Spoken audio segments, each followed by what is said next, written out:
ফাঁসি নয়, ধর্ষণ খুনে আমৃত্যু কারাদণ্ড বিরলের মধ্যে বিরলতম ঘটনা নয়, বিচারক দাস। 164 দিন পর আরজিকর ধর্ষণ খুন কাণ্ডে সঞ্জয় রায়ের আমৃত্যু কারাদণ্ড ঘোষণা করলেন শিয়ালদা কোর্টের বিচারক অনির্বাণ দাস। ভারতীয় ন্যায় সংহিতার 64, 66 এবং 103-এর এক ধারায় দোষী সাব্যস্ত civic volunteer Sanjay Roy. CBI এবং নির্যাতিতার পরিবার মৃত্যুদণ্ডের জন্য সওয়াল করলেও শেষমেশ আমৃত্যু কারাদণ্ডের নির্দেশ দিয়েছেন বিচারক অনির্বাণ দাস। সঙ্গে জরিমানা করা হয়েছে 50,000 টাকা। জরিমানার অর্থ দিতে না পারলে আরও 5 মাসের কারাদণ্ডের নির্দেশ শিয়ালদা আদালতের। এছাড়াও ধর্ষণের জন্য 7 লক্ষ এবং হত্যার জন্য 10 লক্ষ টাকা ক্ষতিপূরণ দেওয়ার কথা বলা হয়েছে।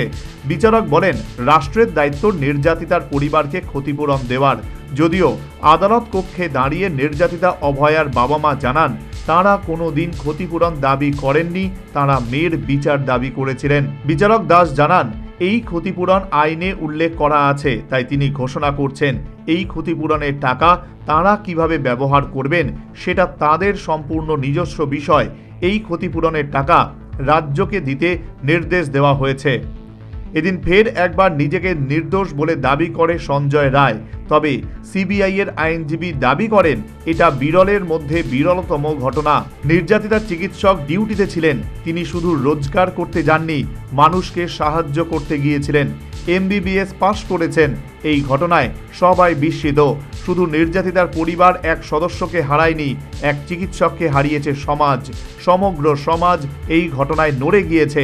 যাদের মেয়ে বাইরে কাজে যাচ্ছেন বা অন্য কোনো কারণে বাইরে যাচ্ছেন, এই ঘটনা সেই সমস্ত কন্যা সন্তানের মা বাবাকে ভাবিয়ে তুলেছে। 3টির মধ্যে 2টি অপরাধে সর্বোচ্চ শাস্তি হতে পারে। কঠিন শাস্তির প্রার্থনা করছি আমরা। সমাজে বার্তা দেওয়ার জন্য সর্বোচ্চ শাস্তি হওয়া উচিত। তবে বিচারক অনির্বাণ দাস আসামি এবং উভয় পক্ষের উকিলদের বক্তব্য শোনার পর দুপুর 2:45 পর্যন্ত রায়দান স্থগিত করে রাখেন। এরপর শিয়ালদা আদালতের 210 নম্বর এজলাসের রুদ্ধদ্বার কক্ষে সাজা ঘোষণা করা হয়। 2 ঘন্টা 45 মিনিট পর বিচারক অনির্বাণ দাস এজলাসে আসেন এবং আসামি সঞ্জয় রায়কে বিচার কক্ষে নিয়ে আসার নির্দেশ দেন। মনে করা হয়েছিল শিয়ালদা আদালতের বিচারপতি আরজিকর চিকিৎসক ধর্ষণ এবং খুনের ঘটনায় একমাত্র দোষী সাব্যস্ত সঞ্জয় রায়কে ফাঁসির নির্দেশ শোনাবেন। যদিও সবাইকে অবাক করে দিয়ে এদিন বিচারপতি সঞ্জয় রায়ের আমৃত্যু কারাবাসের সাজা ঘোষণা করেন। आज जो संजय का जो दोषी साब्यस्त किया था 18 जनवरी 2025 में, जो आज का CBI का चार्जशीट और ट्रायल का बाद आज जो फांसी का जो सवाल उठा था, फांसी नहीं हुआ, उन लोग को अमृत्यु जो कारावास अमृत्यु जेल उनको हुआ और उसी का साथ साथ फाइन भी हुआ। तीनों सेक्शन में 64 रेप में जावज्जीवन, 66 में अमृत्यु कारावास और 103A जो मर्डर, उसी में भी उनको जावज्जीवन कारावास दिया। एक ही संगे तीनों सेक्शन में फाइन भी किया। एक ही साथ में आपका उनको संजय का जो केस है, राष्ट्र को स्टेट को डायरेक्शन दिया, लर्नेड कोड जो 10 लाख को और 7 लाख एंड 10 लाख मोट 17 लाख उनको फैमिली को क्षतिपूरण, विक्टिम का फैमिली को क्षतिपूरण देने के लिए निर्देश दिया। सर आपका नाम? সোমবার কড়া নিরাপত্তার মধ্যে দিয়ে 10:20 নাগাদ প্রেসিডেন্সি সংশোধনাগার থেকে সঞ্জয় রায়কে বের করে নিয়ে আসা হয়। গ্রিন করিডর করে প্রেসিডেন্সি সংশোধনাগার থেকে সোজা গাড়ির কনভয় পৌঁছে যায় শিয়ালদা কোর্টে। এদিন রায় ঘোষণাকে কেন্দ্র করে শিয়ালদা আদালত চত্বর ছিল কড়া পুলিশি নিরাপত্তায় মোড়া।